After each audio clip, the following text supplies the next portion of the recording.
Alors juste pour conclure la nuit, j'aimerais vous lire un petit texte de Robert Lamoureux, Éloge de la fatigue. Vous me dites, monsieur, que j'ai mauvaise mine, qu'avec cette vie que je mène, je me ruine, que l'on ne gagne rien à trop se prodiguer. Vous me dites enfin que je suis fatigué. Oui, monsieur, je suis fatigué, et je m'en flatte. J'ai tout du fatigué, la voix, le cœur, la rate. Je m'endors épuisé, je me réveille là. Mais grâce à Dieu, monsieur, je ne m'en soucie pas. Et quand je m'en soucie, je me ridiculise. La fatigue, souvent, n'est qu'une vantardise. On n'est jamais aussi fatigué que l'on croit. Et quand cela serait, n'a-t-on pas le droit ?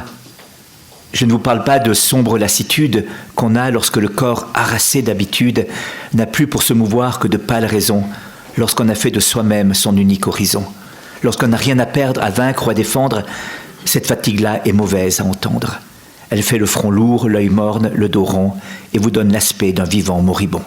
Mais se sentir plié sous le poids formidable des vies dont un beau jour on s'est fait responsable, savoir qu'on a des joies ou des pleurs dans ses mains, savoir qu'on est l'outil, qu'on est le lendemain, savoir qu'on est le chef, savoir qu'on est la source, aider une existence à continuer sa course et pour cela se battre et à s'en user le cœur.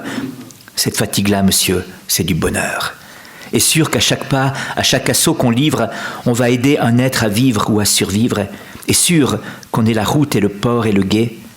Où prendrait-on le droit d'être fatigué ? Ceux qui font de leur vie une belle aventure marquent chaque victoire en creux sur leur figure.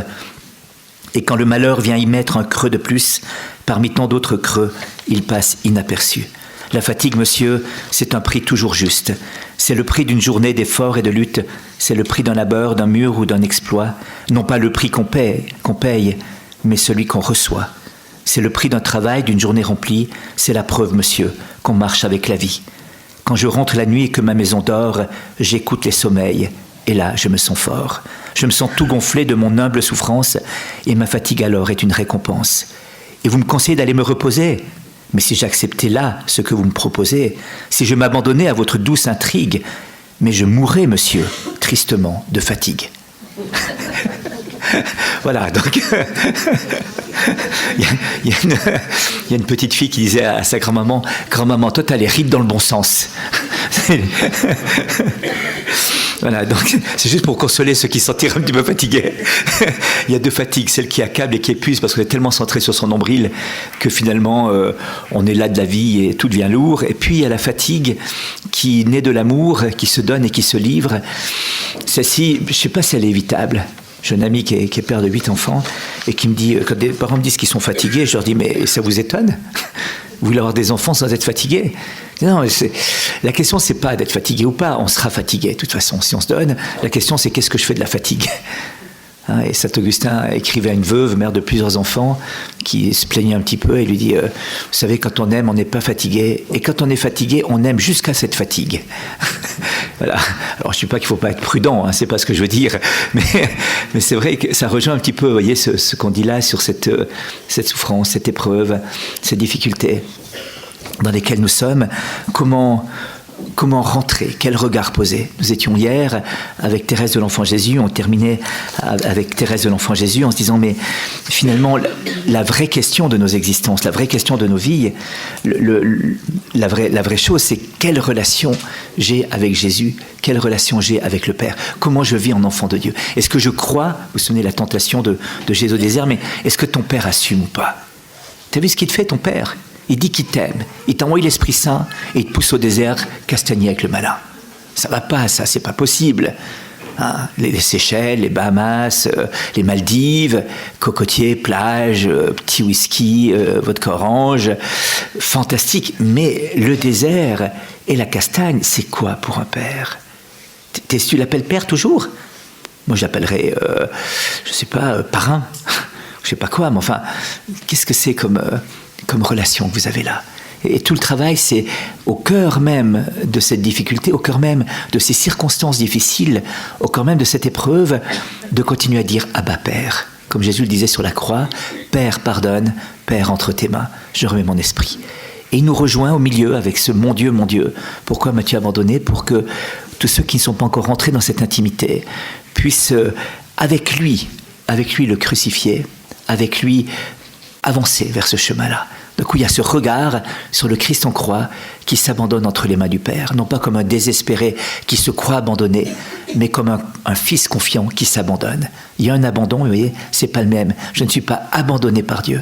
Et cette question, mais où est Dieu quand il m'arrive des choses comme ça? Il y a Elie Wiesel, vous savez, c'est assez, dans son témoignage sur Auschwitz, qui est donc un juif, un avocat, qui s'est fait un petit peu le défenseur de toutes les causes et de la Shoah et tout ça, et qui raconte lui-même qu'à un moment donné, un enfant d'une douzaine d'années avait volé du pain dans le camp et il était condamné à être pendu. Et puis, avec d'autres personnes, donc ils étaient 4 ou 5 personnes à être pendues. Alors, tout le monde devait assister, bien sûr, à la pendaison, tous les prisonniers. Et puis, à un moment donné, un rabbin à côté d'Elie Wiesel dit « Et où est Dieu maintenant ?» Et Elie Wiesel lui-même raconte « J'ai senti dans mon cœur cette parole surgir spontanément et forte. Il pend au gibet de l'échafaud. » Tout d'un coup, et c'est la parole du christianisme. C'est la parole même du christianisme. Il est là. Il n'y a plus une croix sans un Dieu dessus. Il est là. Alors la croix peut avoir différentes réactions. Des fois, des parents avaient un enfant qui allait très très mal à l'école, qui ne bossait pas, flemmard, n'en piquait pas une. Si c'est comme ça, on te met dans une école privée. Tu vas voir, cadeau. Les parents n'étaient pas du tout chrétiens, pas du tout baptisés, complètement athées. Et puis la sanction arrive, il est mis en internat dans une école catho. Et les notes, elles partent comme ça. Alors les parents disent, mais tu vois, t'es capable, tu peux nous expliquer ce qui s'est passé maintenant? Pourquoi t'as fait? Écoute, un jour, on était tous ensemble dans une salle. J'ai vu, au fond, un mec planté sur une croix avec des clous. Je dis, ouh, c'est comme ça qu'ils traitent les flemmards ici, alors on va mieux bosser. Ça m'a foutu les jetons, là. Ça, c'est une réaction devant la croix, vous voyez. C'est pas tout à fait celle que la foi suscite en nous. La foi nous invite à rentrer dans cette intimité avec le Christ. Alors, Thérèse de l'Enfant Jésus, je vous le disais, elle va découvrir dans sa pédagogie de l'enfant spirituel, la première chose, d'abord une conscience aiguë de l'amour de Dieu et de l'appel à partager sa vie. Ce qu'elle va découvrir dans sa pauvreté, dans son épreuve, dans sa maladie, sa souffrance psychique, psychologique, voire même psychiatrique quelque part, dans sa souffrance physique, dans sa souffrance affective, dans tout ce dépouillement qu'elle va vivre pendant 10 ans à peu près, sans compter les années avant aussi qui étaient douloureuses, depuis sa naissance. Elle va vivre cette expérience finalement qu'il n'y a pas d'autre sortie que Dieu. Il n'y a pas d'autre lieu que Dieu. Je ne peux pas compter sur mes moyens humains. Je peux pas. Elle est scolairement, c'est très difficile. Physiquement, elle est effondrée. Psychiquement, elle n'en peut plus de pleurer. Elle est culpabilisée. Elle est rongée par les scrupules. Enfin, il y a tout qui se déglingue en elle, si vous voulez. Il n'y a rien. Il n'y a plus un point d'appui humain dans son existence. Il n'y a plus rien qui tient. Et tout d'un coup, ce qu'elle découvre, c'est qu'il n'y a plus que Dieu. Mais ce Dieu qui n'est pas le tiroir-caisse qui, comme la prière d'hier soir au sketch, Seigneur, vas-y, tu as 10 secondes pour me répondre. Tu n'as pas répondu, tant pis, je vais voir ailleurs. Non, c'est une relation avec le Père qu'elle doit constituer, qu'elle ne découvre pas tout de suite. Elle ne trouve pas tout de suite ce Abba Père, comme ça. Et puis, en même temps qu'il y a cette pauvreté et cette expérience de sa misère profonde, elle a un désir qui paraît complètement incompatible. D'un point de vue psychologique, ça ne colle pas ensemble. C'est à la fois l'expérience de la misère, à la fois le désir d'être une grande sainte. Sainte. Alors on dit, attends, en langage psychologique, on dirait qu'il y a une dissonance cognitive, vous savez. C'est-à-dire qu'il y a un idéal du moi qui est là, c'est la sainteté, puis il y a la réalité qui est là, c'est ça. C'est Renaud, vous savez, qui dit un jour, dans le dos, je vais me faire tatouer un aigle aux ailes déployées. Et on m'a dit, il n'y a pas la place, t'es pas assez carré. Alors on m'a fait un moineau. Voilà. Et il y a l'idéal du moi. Je me dis, attends, ça va pas. Les moineaux, ils sont gentils. Et il y a des moineaux rapaces, non? Pas tout à fait. Voilà, donc il y a l'idéal du moi, puis il y a la réalité du moi. Et tout d'un coup, je me dis, ça colle pas, ça fit pas l'un et l'autre. Et alors, dans la théorie psychologique de la dissonance cognitive, ce qu'on nous dit, c'est que c'est extrêmement inconfortable de vivre dans cette dissonance, et donc il n'y a qu'une façon, c'est de résoudre la dissonance cognitive. Se grandir, c'est impossible, il faut se diminuer l'idéal du moi. Et donc, j'essaye de faire coller ensemble un idéal du moi ratatiné Il y a des moineaux rapaces, et puis le moi avec ma carrure qui finalement, bon voilà, fait ce qu'elle peut. Voilà. Et donc, le bodybuilding n'étant pas mon fort, il va falloir que je réduise les choses à ce niveau-là. D'un point de vue spirituel, non, justement, il y a une manière de franchir le fossé qu'il y a entre l'idéal, qui n'est pas un idéal du moi, qui est ce que Dieu veut pour moi, la sainteté. Et puis l'expérience de ce que je suis, ma misère. Et alors, Thérèse disait, vous le savez, ma mère, j'ai toujours désiré d'être une sainte. Mais hélas, j'ai toujours constaté, lorsque je me suis comparé aux saints, qu'il y a entre eux et moi la même différence qui existe entre une montagne dont le sommet se perd dans les cieux et le grain de sable obscur foulé aux pieds par des passants. Au lieu de me décourager, ce qui est le propre d'une approche psychologique de ce constat, je suis nul, je vaux rien, c'est lamentable, c'est pas pour moi, je terminerai moineau. Le bon Dieu ne saurait inspirer des désirs irréalisables. Je puis donc, malgré ma petitesse, aspirer à la sainteté. Me grandir, c'est impossible, je dois me supporter tel que je suis, avec toutes mes imperfections. Ah, ça c'est le point central. Ce que Dieu aime en moi, c'est me voir aimer ma petitesse. Ah, et ma misère.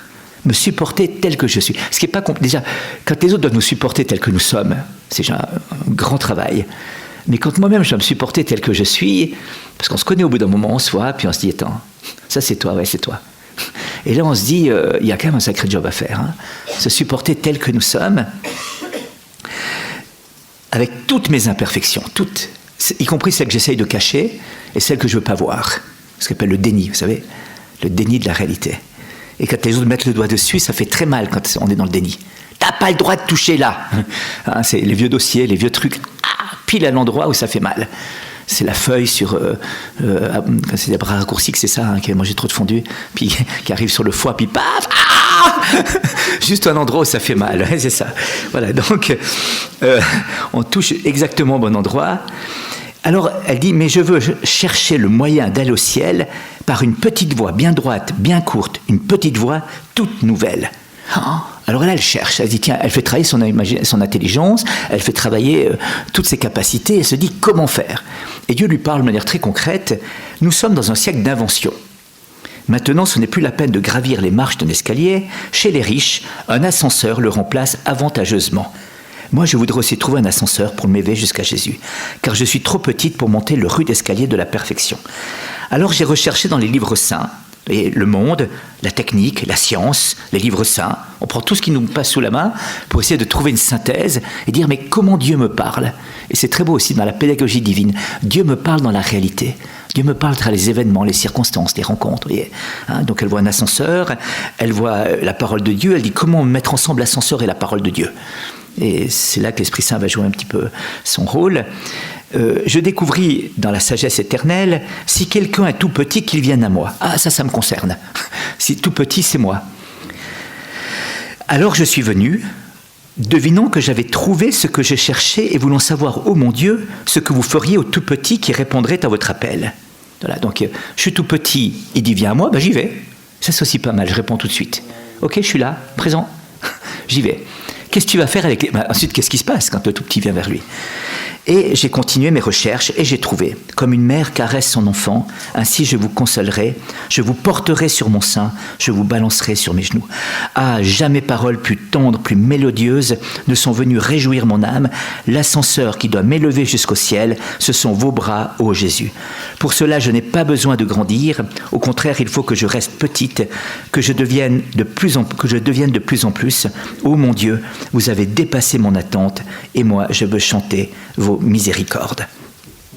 Voilà, donc vous voyez, cette expérience bouleversante, expérience de l'amour de Dieu, expérience du désir d'être sainte, c'est-à-dire d'être ce que Dieu veut que nous soyons, et même, franchement, il faut écouter ce qu'il dit. Soyez parfaits comme votre Père Céleste est parfait. Soyez saints comme votre Père Céleste est saint. Excusez, soyez saints comme Mère Teresa est sainte, comme François d'Assise. Bon, c'est déjà vachement au idéal. Mais enfin, bon, c'est quand même des êtres... Mais le Père Céleste, être saint comme lui, c'est pas possible. Comment ressembler à tel point au Père pour vivre cette sainteté à laquelle Dieu m'appelle ? Et voilà, c'est d'être un fils du Père, totalement fils du Père, comme le Christ, et vit totalement en enfant du Père. L'acceptation de sa misère, ça c'est un passage difficile. La difficulté d'accepter le réel, d'accepter la misère, d'accepter les défauts. Quelle énergie on perd à lutter contre le réel, à lutter contre le présent, à lutter contre les défauts, à lutter contre ces choses-là. C'est avec le souvenir culpabilisé du passé, avec l'espoir idéalisé de l'avenir, en passant à côté de l'instant présent, de cette douche de l'instant présent. Je me souviens, je donnais un jour une conférence à des chefs d'entreprise en France, puis je leur parlais un petit peu de ça, je disais, voilà, le passé n'est plus, on l'abandonne à la miséricorde, l'avenir n'est pas encore, on le remet à la providence, et puis c'est l'instant présent qu'il va falloir vivre. C'est comme sous la douche, vous voyez, vous êtes sous la douche, vous pouvez avoir la meilleure douche sophistiquée, avec la pluie qui descend comme ça descend tout seul, avec l'autre, avec tout léger, vous pouvez mettre les trucs, ça fait comme ça coule de tous les côtés. Si vous n'êtes pas mis sous la douche, vous ne serez pas lavé. Il faut vraiment rentrer dessous. Et si on n'est pas dans l'instant présent, toute la sophistication du produit de douche le plus sophistiqué, machin, qui vous fait la peau la meilleure, et puis l'autre qui en même temps fait léger, qui part de tous les côtés comme ça sert à rien. Vous n'êtes pas dessous. Voilà. Alors, une année plus tard, je retrouve ce groupe de chefs d'entreprise, et une personne vient me trouver, là, qui avait une entreprise, tout ça, et il me dit, écoutez, il faut que je vous raconte ce qui s'est passé depuis la dernière fois. C'est 2 ans plus tard. Et il me dit... à peu près un mois après ce week-end, nous sortions de la maison, nous allons partir une journée en montagne avec ma femme, et devant la maison, elle a été fauchée par une voiture et a été tuée, comme ça. Et il me disait, moi j'étais là, j'arrivais à remettre un peu mon entreprise, j'arrivais à ce stade où j'allais enfin pouvoir profiter de ma famille, de mon épouse, on se réjouissait, on avait fait plein de plans ensemble, et tout s'arrêtait par ce terrible accident de voiture devant la maison. Il m'a dit, et moi, en même temps, moi la vie s'est effondrée. Tout d'un coup, j'ai regardé dans le rétroviseur, j'ai vu que ma vie, c'était le travail professionnel, que j'avais pratiquement pas vu mon épouse, on s'entendait bien, on s'aimait bien. Finalement, j'avais un peu sacrifié à cette entreprise que j'avais créée. Là, j'avais rêvé d'enfin vivre quelque chose à deux pour, quelque part, non seulement compenser, mais vivre notre amour et notre relation. Et puis, tout s'arrêtait là. Et je suis parti en dépression, comme ça. Je me culpabilisais de ne pas avoir pris plus de temps avec mon épouse.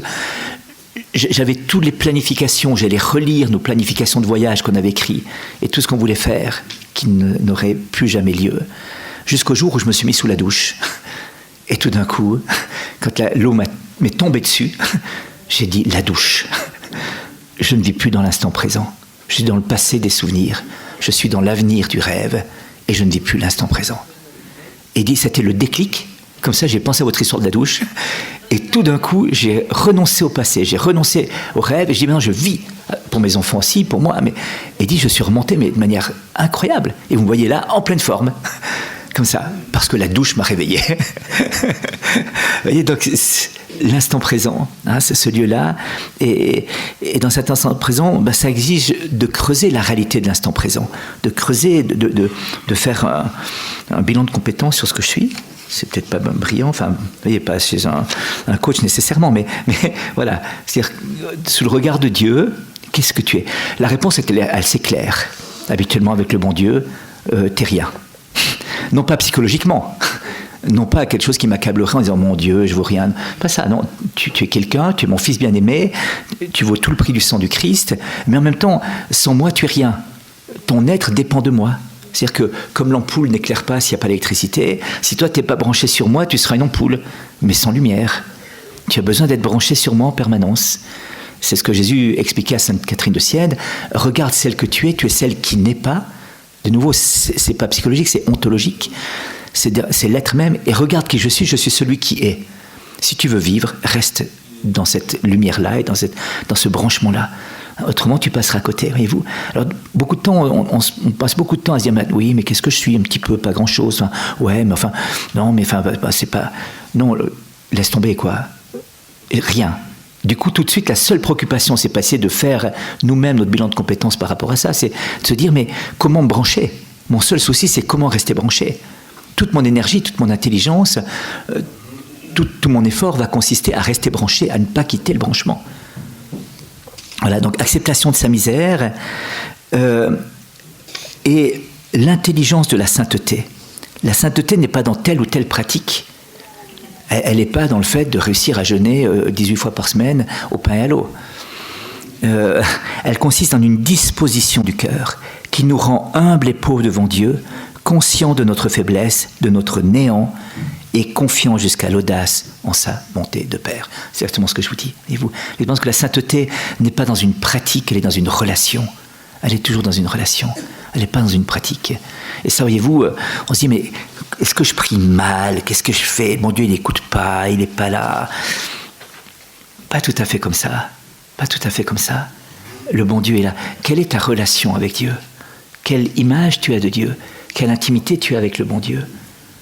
Quel est le regard? Et le propre du malin, quelque part, c'est de nous couper de cette relation. Dès le départ, on l'a vu hier, il sème dans le cœur de l'homme la méfiance.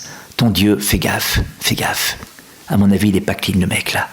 Il t'a dit qu'il ne fallait pas toucher, mais parce que c'est très bien, si tu touches ça, tu deviendras comme des dieux. Et en fait, ça rejoint quelque chose de très profond, parce que nous sommes appelés à partager la vie divine, et même à devenir non pas comme des dieux, mais comme le Dieu unique. C'est-à-dire, vous êtes appelés à devenir Dieu. Non pas en prenant, mais en recevant, par la grâce. Saint Ignace d'Antioche disait « Dieu s'est fait homme pour que l'homme devienne Dieu ». Hein, voilà, nous sommes appelés à partager totalement la vie divine. Et ça, c'est bouleversant.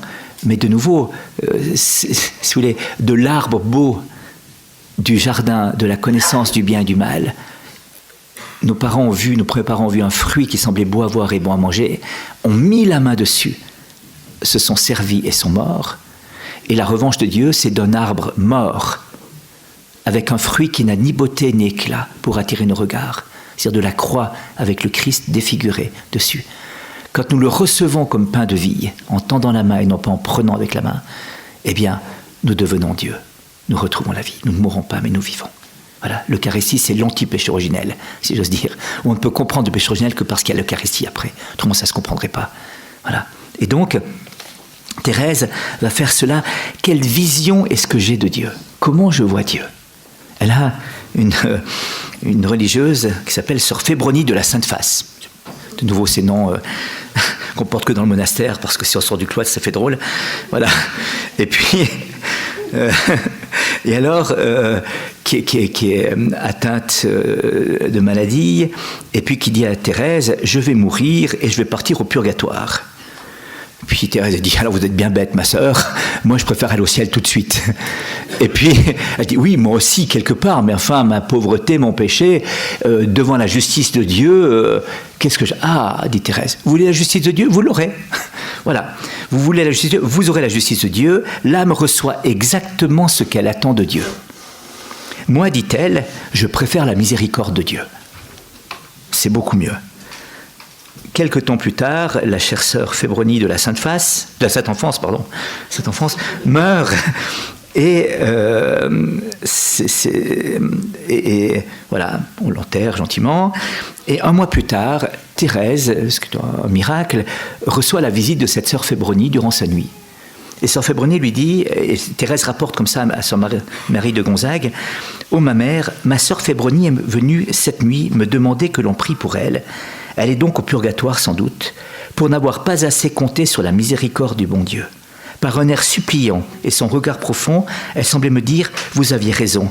Toute justice s'accomplit sur moi, mais c'est ma faute, car si j'avais cru à la miséricorde, j'aurais été droit au ciel. » Alors, comprenez bien, croire à la miséricorde, c'est pas dire « Oui, je crois comme ça », puis ça veut dire vivre comme si je croyais à la miséricorde, ou le comme est encore pas très juste, vivre en croyant à la miséricorde. C'est-à-dire vivre en croyant que Dieu est l'unique source de ma vie et qu'il me perfuse en permanence de sa vie. Vous voyez ? Et tout le travail de notre foi, c'est de rectifier le visage et la vision qu'on a de Dieu.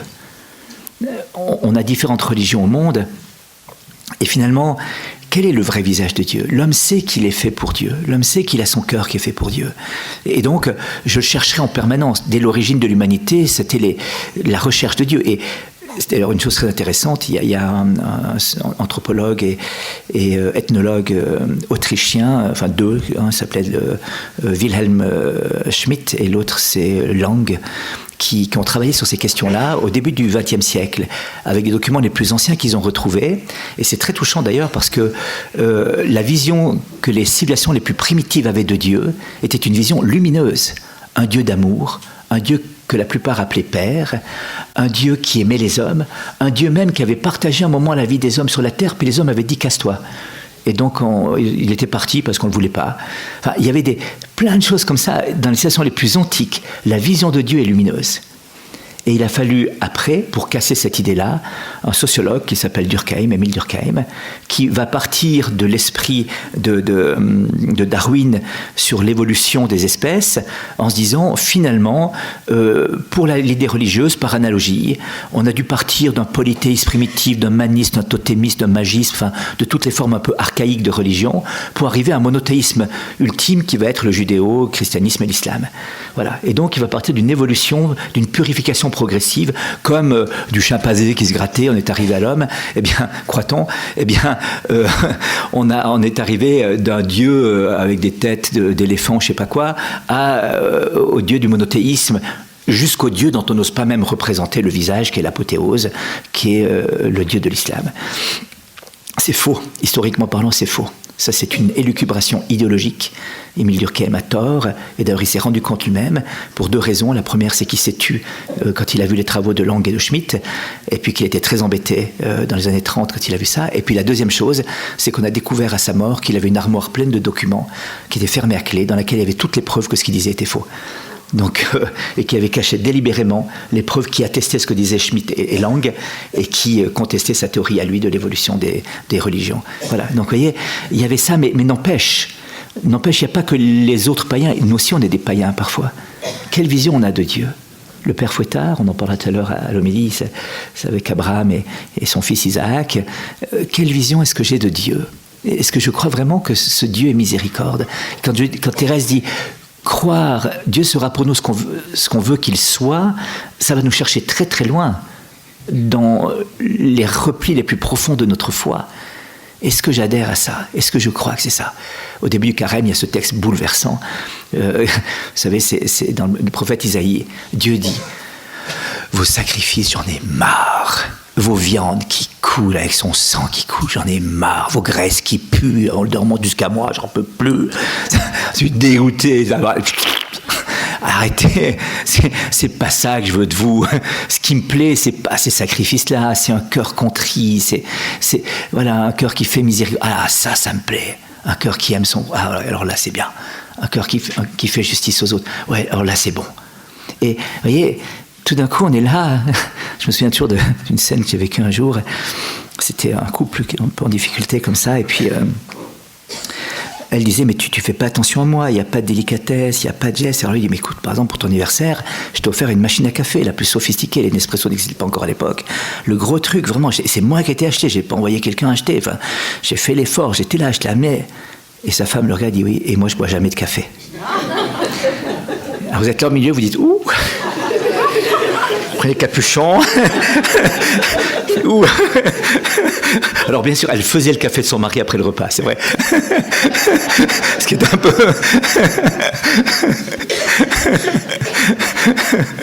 J'ai un garçon qui disait, comment fait-on pour choisir une épouse ? Il faut trouver quelqu'un qui partage les mêmes passions que vous. Par exemple, si vous aimez le football, il faut que votre femme soit capable de vous appeler les chips et le Coca-Cola devant la télévision. Voilà. Alors ça, c'est une vision très particulière, vous voyez, de la relation. Voilà. Alors, quelle vision est-ce que j'ai ? Quelle vision est-ce que j'ai de ce Dieu ? Et alors, est-ce que c'est moi qui cherche à me faire plaisir par mes pratiques, à mettre en ordre, plutôt que de me laisser bouleverser par l'amour de Dieu ? Et parfois, voyez-vous, ça nous arrange bien de maintenir Dieu à distance. Parce qu'il nous touche, il commence à venir nous prendre dans ses bras, le bon Dieu. Ça finit où, cette histoire-là ? On va terminer où avec lui ? C'est jamais, hein ? Attention. Donc, croire en un Dieu un peu père Fouettard, avec qui on met une certaine distance de sécurité avec lui, c'est pas agréable, c'est pas le vrai visage de Dieu, et c'est quand même casse-pied, mais quelque part c'est moins dérangeant que l'étreinte d'amour qu'il veut de l'époux et de l'épouse. Mais voilà. Et quelque part, quand on va chercher dans l'inconscient de notre foi, on se dit, tiens, ça m'arrange quand même cette histoire-là. Ça m'arrange quand même de ne pas croire à ce Dieu miséricordieux et de tendresse. Parce que s'il commence à me prendre dans les bras, ah ouais, on se connaît, tu donnes le petit doigt, il te prend le bras, enfin machin. Et après il squatte, il croit qu'il est chez lui. Non, attention. Hein, chacun chez soi. Je t'invite dans le salon, mais tu vas pas visiter la chambre à coucher, ni le grenier, ni la cave. Ça, c'est mon problème. C'est mon lieu secret. Je disais, mais j'aimerais bien. Non, il y a des trucs, ça pue la cave d'ailleurs, on va pas regarder. Et moi, j'aime bien faire le nettoyage, dit Dieu. On nettoie tout ça, on arrange tout ça. Pas trop content. Ce qui est embêtant pour nous, d'ailleurs, on se prive des choses qui sont là. Et alors, la conclusion de Thérèse, je tâche de ne plus m'occuper de moi-même en rien. Je tâche de ne plus m'occuper de moi-même en rien. Et je découvre la chose bouleversante, c'est que la grâce opère avec puissance, qui me conduit à l'action de grâce.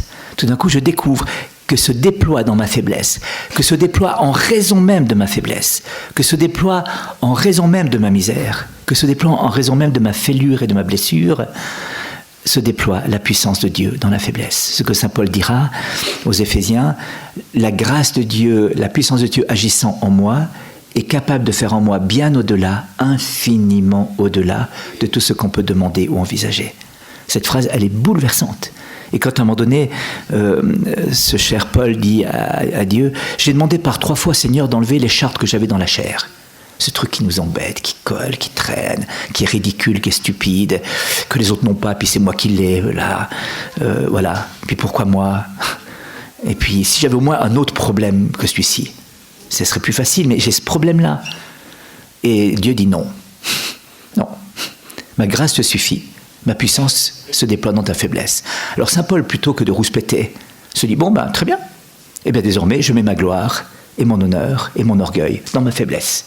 L'orgueil, vous savez, c'est ce dont on ne sait pas que faire. C'est comme le bout scotch qui vous colle à la peau, comme ça, là, vous avez là sur le...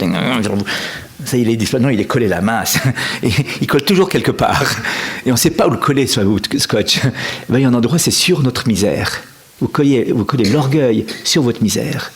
Et puis à partir de là, Dieu va pouvoir faire quelque chose. C'est la recette de saint Paul. Hein. Donc, coller l'orgueil sur la misère en disant, Seigneur, voilà, c'est ce que je t'offre, là. Tu vois, cette écharpe dans la chair, cette épreuve, cette difficulté, celle qui m'embête, celle que tout le monde arrive à faire et moi j'arrive pas à faire, celle où je me trouvais vraiment nul mais ridicule, celle où je m'aime pas finalement, celle où je me dis mais vraiment, si j'avais pas ça, ça irait beaucoup mieux. Eh bien c'est là que Dieu vient me rejoindre. Ce fameux bégaiement de Moïse hier, vous savez, cette nuque qui justement entend cette parole, ta postérité, qui va en parler ? Attends, Seigneur, tu retournes le couteau dans la plaie, c'est le cas de dire. Tu viens justement là où c'était coupé, quoi. Et puis c'est là que tu me dis qu'il y a une postérité. Ouais, mais oui, cherche bien. Tu seras capable de donner la vie, mais autrement. Et si tu acceptes d'entrer dans cette fécondité, alors quelque chose va se produire. Vous voyez, là on rentre dans la splendeur du christianisme. Là on rentre dans la révolution du christianisme. Là, on rentre dans une chose que l'homme était incapable de découvrir par lui-même. Tout à l'heure, voilà, l'homme cherchait Dieu et trouve des choses de Dieu, des traces de Dieu qui sont parfois merveilleuses et qui sont parfois plus délicates. J'étais dans un temple à Madurai en Inde. Magnifique temple d'ailleurs du XIVe siècle, hindou au dieu Ganesh, vous savez, c'est dieu qui a cette tête d'éléphant comme ça, dieu de la prospérité. Et puis il y avait un prêtre qui me demandait de l'argent pour entrer dans le temple. Je dis écoute, nous dans nos églises on ne fait pas payer, il n'y a pas de raison que je paye pour être dans un temple hindou, donc non. Alors je rentre, c'était très sombre l'entrée, il y avait une sorte de porche assez profond comme ça, et en ayant fait quelques pas, je me sens tout d'un coup, je sens un truc qui s'appuie sur ma tête comme ça, avec une certaine pression, qui me couvre comme un chapeau, vous savez, comme un casque, comme ça, tout autour, paf, et qui m'arraisonne complètement. Je ne peux plus bouger, et je sens qu'il ne faut pas trop bouger, parce que je serais assez vite, vous savez, comme dans les dessins animés, comme ça. Et je regarde comme ça de travers, c'était un vrai éléphant en chair en os, si j'ose dire, qui était là, un de ces mastodontes, qui avait la mission, je crois, d'arrêter tous ceux qui n'avaient pas donné le sou à l'entrée. Et c'était assez convaincant, je dois dire. Heureusement qu'on n'a pas dressé l'éléphant à reconnaître la grosseur de la pièce, parce que je donnais la plus petite que j'avais. Ça l'a libéré tout de suite la pression que j'avais sur la tête. Je me suis dit, tiens, vous voyez, quand vous avez une vision comme ça de Dieu, c'est plus difficile à croire en sa miséricorde. Hein, si tu donnes pas ta pièce, tu rentres pas chez moi. Hein, voilà. Alors, des fois, il y a des choses splendides, des visions prodigieuses. Et si on a un Gandhi, par exemple, qui vous parlera de Brahma, c'est une vision lumineuse, ou un Rabindranath Tagore, et puis de l'autre côté, vous avez ces choses-là où là, on se sent moins à l'aise, quelque part. Et puis Dieu vient nous révéler son visage en Jésus-Christ. Et donc, il ne faut plus partir de ce que moi je perçois, je pense ou je sens, mais de ce que Dieu me dit de lui-même, ce qui sera une stupeur et un émerveillement permanent, ce qui est une conversion permanente, une métanoïa, dit l'Écriture sainte, c'est-à-dire un renversement de mon intelligence. Un peu comme Job hier, hein, qui est là, tout le monde va de sa théorie, puis d'un coup il dit, mais moi je m'en fous de ce que vous dites. Je sais que mon Rédempteur est vivant. Un jour je me mettrai debout avec mon corps devant lui. Et là, de mes yeux de chair, je le verrai. Alors là on a passé un autre stade, voyez. Là on est dans un autre niveau. Là on a fait un saut. Tout d'un coup, il y a une révélation, il y a une expérience, il y a une stupeur, il y a un bouleversement.